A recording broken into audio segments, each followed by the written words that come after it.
L'acteur central de la crise catalane a accepté de venir répondre à nos questions en exclusivité. Une interview que nous avons enregistrée avec Quentin Warlop avant ce journal.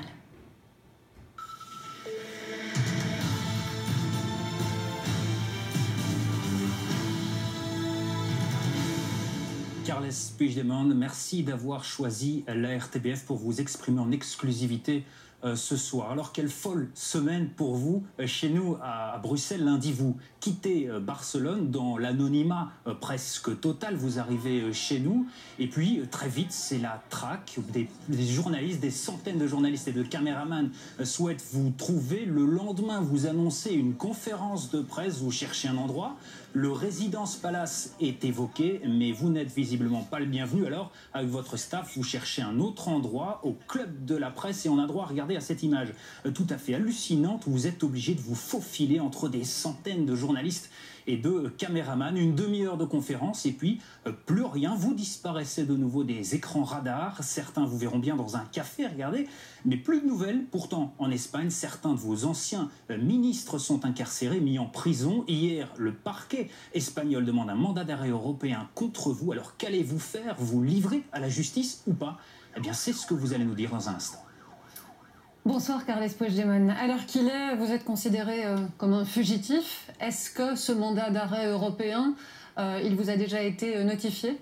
Pas encore, mais je dois remarquer que je ne vais pas fuir de la justice, je vais aller à la justice, mais à la vraie justice. Donc je ne vais pas échapper, je suis ici, j'ai commenté, j'ai dit à mes avocats d'exprimer à la justice belge que je suis complètement disposé à collaborer. Donc quand vous dites la vraie justice, c'est la justice belge, mais pas la justice espagnole, que vous considérez comme politisée aujourd'hui? Et bien évidemment qu'elle est politisée, parce que vous devez remarquer qu'il y a à moins de 24 heures, mes anciens collègues ont été convoqués à Madrid, en 24 heures.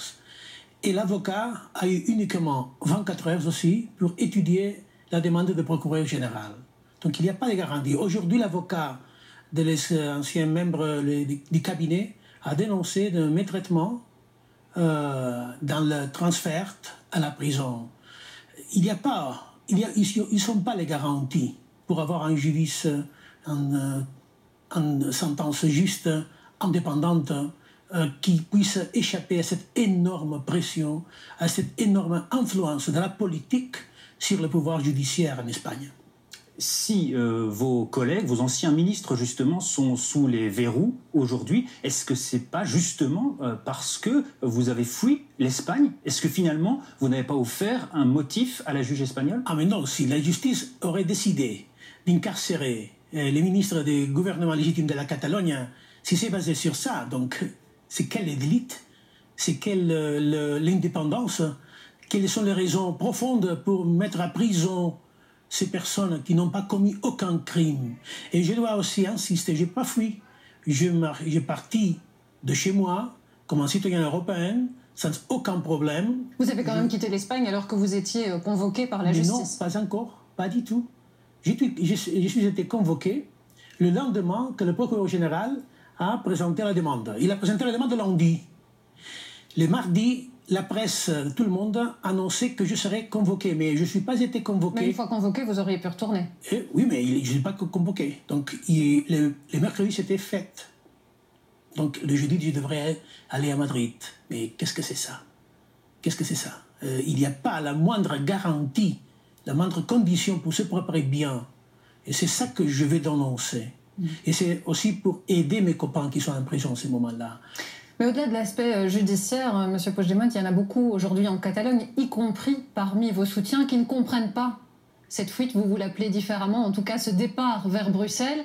C'est un peu comme si le capitaine quittait le navire pour certains. Vous avez laissé certains de vos ministres là-bas. Vous avez préféré ne pas répondre à la justice espagnole pour le moment. On s'est partagé. On a dit il doit y avoir ces gouvernements que c'est légitime qui soient hors de ces risques de la justice espagnole qui ne peut pas garantir rien. Parce que nous nous considérons un gouvernement légitime. Donc, il doit y avoir une continuité. Et surtout pour s'exprimer au monde de ce qui se passe en Espagne, de ce qui vraiment se passe en Espagne. Il y aura des élections. Il y aura des élections le 21 de décembre. Et on veut que ces élections puissent se dérouler avec les conditions les plus normales possibles.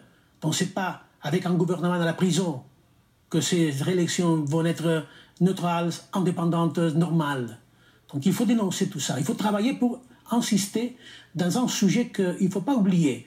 On est le gouvernement légitime de la Catalogne. On a été élu à une large majorité le 27 septembre 2015. On avait encore 2 ans pour parcourir notre mandat. Et il n'y a aucune loi à la Constitution espagnole, à la loi espagnole, qui puisse permettre au gouvernement espagnol d'annuler un Parlement élu de façon démocratique, si c'est tout un gouvernement, et d'incarcérer tous les membres d'un cabinet. Pour quel délit? Pour avoir accompli avec les mandats électoraux et les mandats parlementaires qu'on a proposés aux citoyens et qu'ils ont votés. Et c'est un programme électoral que lorsqu'on l'a déposé, il n'y a eu aucune réclamation de la part de l'État. Et ce programme disait clairement il y aura un moment que ce Parlement va faire une déclaration d'indépendance. Et donc pour faire ça, pour accomplir, pour être serré l'engagement politique, il y a des politiciens en Catalogne qui sont maintenant en prison. Carles Puigdemont, est-ce que vous serez candidat le 21 décembre prochain lors des élections? Je crois que tous qui nous avons lidéré ces processus, nous devons être engagés dans ces sujets. Surtout s'il y a la moindre possibilité qu'on puisse aller ensemble. Parce qu'en fait, il ne s'agirait pas maintenant de dire oui ou non à l'indépendance, mais oui ou non à la démocratie. Est-ce qu'on peut obtenir de l'État l'engagement que le résultat de ces élections va être respecté? Il faut demander toujours à l'État espagnol, est-ce que si les conjoints de forces indépendantistes gagnent les élections, est-ce que l'État espagnol va respecter les résultats? J'insiste à faire ces questions à l'État espagnol parce que ce qui s'est passé jusqu'à présent, c'est qu'on peut se présenter à les élections, on peut porter un programme électoral en disant oui, si je gagne, je vais proclamer l'indépendance, mais si tu fais tout ça, tu peux aller 30 ans à la prison. Mais vous serez candidat? Je suis disposé à être candidat. Même à l'étranger? Bien sûr. Vous pouvez mener campagne ici depuis la Belgique, c'est ce que vous comptez faire? Je crois qu'on peut mener campagne à tout le monde parce qu'on est dans un monde globalisé. Donc de mettre un message, de mettre un message pour nos concitoyens, pour rappeler au monde que ce n'est pas une question, une affaire domestique espagnole. Comme ce que vous avez montré, la conférence de presse. Combien de journalistes... Et justement, vous vouliez venir ici à Bruxelles, dites-vous, pour conscientiser, pour internationaliser la question catalane d'une certaine manière, sensibiliser les autorités européennes.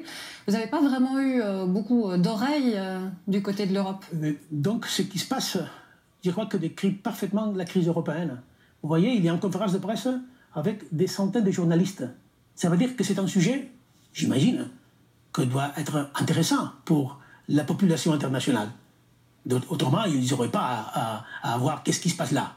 Donc, comment c'est possible que la population internationale soit intéressée par ces sujets et les politiciens regardent de l'autre côté? Cette différence entre une réalité qui est là, parce que la crise catalane existe, est réelle, et en fait, les engagements de la structure, de la eurostructure, à côté des États comme l'État espagnol, ça, peut-être cette distance explique pourquoi.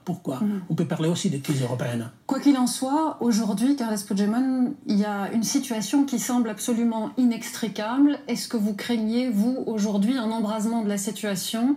Est-ce que vous craignez des affrontements civils en Catalogne, un conflit armé? C'est une crainte qui est répandue aujourd'hui. Écoutez, je suis venu à Bruxelles, surtout aussi pour empêcher une situation de confrontation. Parce qu'il y avait beaucoup de monde disposé à maintenir la résistance, mais surtout, on savait que l'État espagnol se préparait par une nouvelle vague de violence, comme l'a montré le 1er octobre, dans le jour du référendum. Donc vous dites que c'est pour éviter cette vague de violence ça, c'est une raison, parce que j'aurais pu rester là et demander de la résistance. Je ne l'ai pas fait, et je ne veux pas le faire, parce que jamais la violence a été une seule option pour nous. Ces processus, il y a beaucoup d'années dans ce que dure. Dans tous les années, l'attitude a été toujours pacifique, démocratique. Et on veut terminer de la même façon. Quand les choses ont commencé à être tendues. Mais vous avez peur que les choses dégénèrent aujourd'hui? Ça dépend de l'État espagnol, parce qu'il a un pouvoir énorme. Ça dépend de vous aussi, un peu quand même. Mais non, mais tout le temps, j'ai fait une appellation à la non-violence, à s'exprimer de façon conviviale, démocratique, comme on a fait toujours. Le catalanisme s'exprimait de ça. C'était à partir de l'utilisation de la violence policière espagnole qu'il y a eu cette situation de tension. Mais Carlos Puigdemont, avec le recul, il y a eu ces manifestations, il y a eu ces violences, il y a eu la déclaration d'indépendance, il y a eu votre fuite ici à Bruxelles. Avec le recul, si c'était à refaire, vous le referiez? Pardon? Vous le referiez? Vous referez justement tout ce qui a été fait, cette déclaration d'indépendance? Vous serez revenu à Bruxelles avec le recul? Mais c'est évident que lorsqu'on est au Parlement, soutenu par majorité, un programme électoral, qu'on exprime de façon claire aux citoyens qu'on va faire ça, on doit faire ça. On ne peut pas dire, oh, aurait dû faire une autre chose. Mais le jeu en vaut vraiment la chandelle. Aujourd'hui, quand vous voyez cette situation qui est quand même extrêmement complexe, qui fait peur à une bonne partie de l'Europe, vous pensez que l'idéal qui est le vôtre mérite tout ça? Les risques que vous faites courir quand même à l'Espagne, parce qu'il y a un vrai risque de crise aujourd'hui, il y a des risques économiques importants pour la Catalogne. On sait qu'en un mois, il y a déjà 1900 entreprises environ qui ont délogé leur siège social. L'image de Barcelone et des autres villes de la région risque d'en prendre un coup. Il y a quand même énormément de risques là et de responsabilités sur vos épaules. Comment est-ce que vous gérez ça? Mais quelle est l'image de l'Espagne qui a utilisé la violence contre un référendum? Quelle est l'image de l'Espagne qui a rejeté toujours notre offre de régler ces situations à partir de dialogue politique? Quelle est l'image de l'Espagne qui est prête à incarcérer des politiciens élus démocratiquement? Quelle est l'image? Mais le référendum est illégal. Mais non, parce que c'est un référendum qui appartenait à la volonté de la majorité, qui a été approuvé à les élections, à notre programme électoral, au programme de gouvernement approuvé au Parlement, soutenu par une large majorité des Catalans. Soyons sérieux. L'Espagne ne veut pas parler. Et donc, de quoi s'agit? D'accepter que la démocratie, il y a deux sortes de démocratie en Espagne? Que dites-vous alors à tous ceux qui ne partagent pas votre projet, que ce soit en Catalogne, les anti-indépendantistes, et ceux qui, en dehors de la Catalogne, ne partagent pas votre projet, mais qui subissent quand même les conséquences de votre projet? Que leur dites-vous à ceux-là? Donc, le référendum les a donné l'opportunité de s'exprimer. Je peux poser la question à l'inverse. Qu'est-ce que peut dire ceux qui sont contraires à l'indépendance à cette majorité qui veut s'exprimer? On doit accepter qu'une minorité puisse imposer une solution, ou serait le temps de s'asseoir à parler comme on a demandé depuis des années à l'État espagnol? La solution, ce n'est pas de mettre les politiciens qui pensent différent à la prison. Parce que ceux qui sont à la prison ne sont pas les anti-indépendantistes. On n'a mis aucun leader anti-indépendantiste à la prison. Mais si qu'il y a des leaders indépendantistes, est-ce que c'est possible en Espagne d'être indépendantiste? Oui ou non? Est-ce que c'est possible de se présenter à les élections et si on le gagne, d'appliquer le programme électoral? Oui ou non? Parce qu'il faut savoir ça. Parce que si c'est non, donc il n'y a pas une vraie démocratie en Espagne.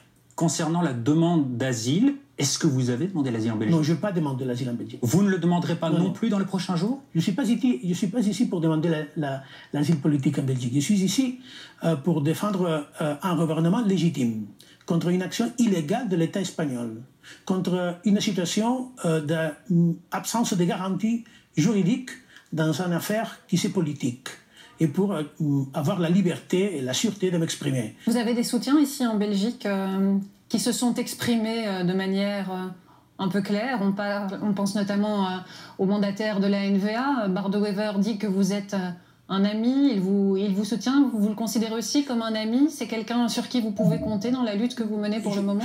Je vais être très très prudent en parlant de la politique belge, parce que je ne suis pas ici pour me mélanger avec la politique belge. On a beaucoup d'amis à travers le monde. On a beaucoup de personnes qui nous soutiennent. Mais ici en Belgique, il y a beaucoup de gens qui vous soutiennent? Je ne vais pas contacter, je ne vais pas y entrer dans ces sujets, parce que je comprends que c'est un sujet... je ne vais pas belgianiser la politique catalane. Est-ce que vous avez rencontré, oui ou non, un responsable politique belge? Non, non, pas du tout, et je ne vais le pas demander. Parce que je suis ici à Bruxelles comme capitale d'Europe. Alors, est-ce que vous avez rencontré, oui ou non, un responsable européen? Non, non, non. Je suis ici il y a moins d'une semaine. J'essaye de stabiliser la situation. J'essaye de faire des messages pour la Catalogne, parce que la situation, vous comprenez que c'est énormément délicate, parce qu'il y a une semaine, on était le gouvernement légitime de la Catalogne. Donc ça veut dire que vous êtes ici à Bruxelles, mais vous n'avez rencontré personne? Je ne vais pas demander de rencontrer personne pour l'instant. Donc vous allez le faire? On verra. Est-ce que là, vous voyez une solution à la crise, Carles Puigdemont? Il y a une seule solution, c'est le dialogue. C'est de faire de la politique. C'est que M. Mariano Rajoy n'a fait jamais. Il a utilisé le procureur général, les tribunaux, la police, même les entrepreneurs, pour faire ce qu'il doit faire. C'est de la politique. Il devrait reconnaître qu'il y a un problème politique. Et que là, pour résoudre les problèmes politiques, il faut faire de la politique. Il ne faut pas emprisonner ceux qui pensent différent. Il ne faut pas accuser d'un complot, à ceux qui ont exprimé ce complot aux électeurs et l'ont mis à votation. Au vu des signes que Mariano Rajoy précisément vous a donnés ces derniers jours, ces dernières semaines, vous croyez vraiment que ce dialogue est possible à court terme? Moi, je suis été toujours disposé à ce dialogue. Je lui ai demandé, quelques jours avant la déclaration d'indépendance, s'il avait la possibilité de faire des élections, d'avoir des conditions pour que ces élections se puissent dérouler avec normalité. Ce n'est pas normal d'y avoir des leaders, des entités citoyennes, culturelles et pacifiques à la prison. Ce n'est pas normal. Ce n'est pas normal que nous risquons 30 ans à la prison. 30 ans pour avoir accompli avec notre engagement aux électeurs. Ce n'est pas normal. Et c'est quelque chose d'extrêmement barbare. On ne peut pas parler de démocratie si on doit jouer avec ces règles du jeu. On fait de la politique. On a été élu. Moi, j'ai été élu. Et à quoi servent les élections, la volonté des citoyens catalans? Parce qu'elle a été complètement annulée de façon illégale par le gouvernement de Mariano Rajoy. Donc, si vous le traitez de barbare, ça ne va pas être facile de renouer le dialogue. Il nous a mis en prison. Donc, peut-être c'est ça la notion de dialogue politique, de le faire dans la prison. Mais ce n'est pas la solution, au contraire. Carles Puigdemont, si vous n'êtes pas prêt à discuter avec Mariano Rajoy en Espagne... Je suis prêt. Et si lui n'est pas prêt à le faire en Espagne, alors est-ce que vous seriez prêt à le rencontrer ici même, à Bruxelles? Ah oui, où il désire. Je n'ai pas peur de parler avec Mariano Rajoy. Je lui ai demandé plusieurs reprises par écrit. Je lui ai demandé. Vous avez eu des contacts avec Mme Santamaría qui vous a remplacé en Catalogne? Je l'ai vue quelques jours, mais pas récemment. Est-ce que c'est une bonne chose qu'elle ait été choisie? À mon avis, justement au contraire. Ça a été le commencement le début de cette dernière étape. Au pire. Parce qu'il y a, dans le gouvernement espagnol, il y a un groupe de politiciens très radicalisés. Mais ce n'est pas nouveau à l'histoire de le rapport entre la Catalogne et l'Espagne. Ce n'est pas nouveau. Je ne suis pas le premier président de l'histoire de la Catalogne qui a des problèmes avec la politique espagnole. Il y a un antérieur président qui a été fusillé par Franco, des autres qui ont été incarcérés. Donc, aujourd'hui, vous dites que vous êtes la victime de la situation, si je vous entends bien. C'est pas moi, c'est la majorité de la population catalane qui a vu comme la volonté qu'elle a exprimée aux urnes ne sert à rien. Ça, ce sont les vraies victimes. La carte constitutionnelle catalane, c'est qu'elle est aujourd'hui n'a pas été votée par les Catalans. Parce que celle qui a été votée par les Catalans, après le référendum légal, a été coupée par le tribunal constitutionnel pour 12 personnes, la majorité desquelles étaient militants du Parti populaire. Donc, il faut connaître ça pour comprendre pourquoi les Catalans ont dit on en a assez déjà. On a essayé d'être écoutés, d'être compris, d'être respectés, et toujours on a reçu les non permanents, en permanence. Et on a essayé de dire, donc, bon, on va faire un État différent, parce que peut-être avec un rapport d'égal à égal, les choses peuvent être mieux.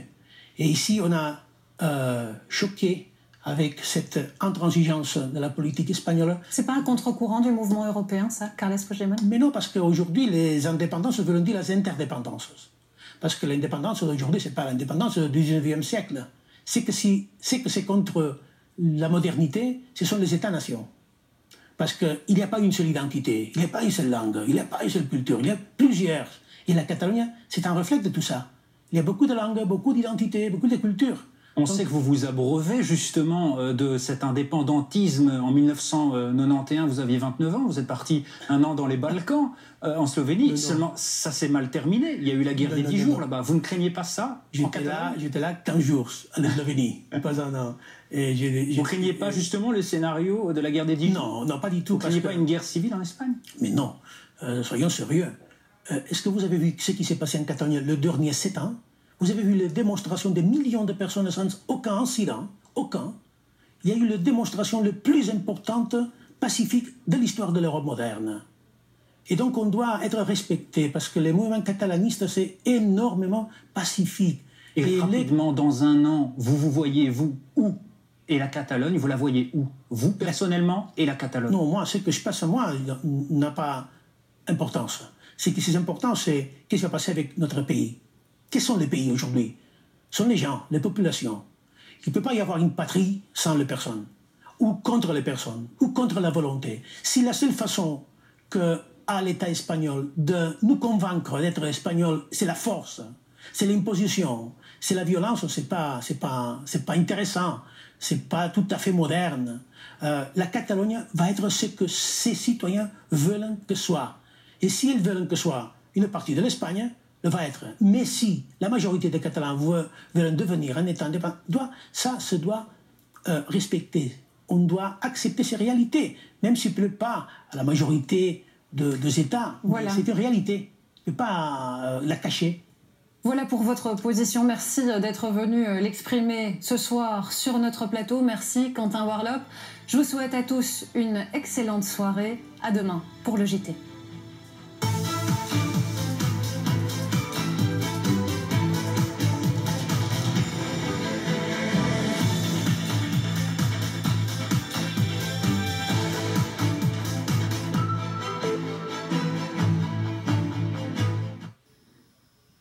Voici un avis de disparition.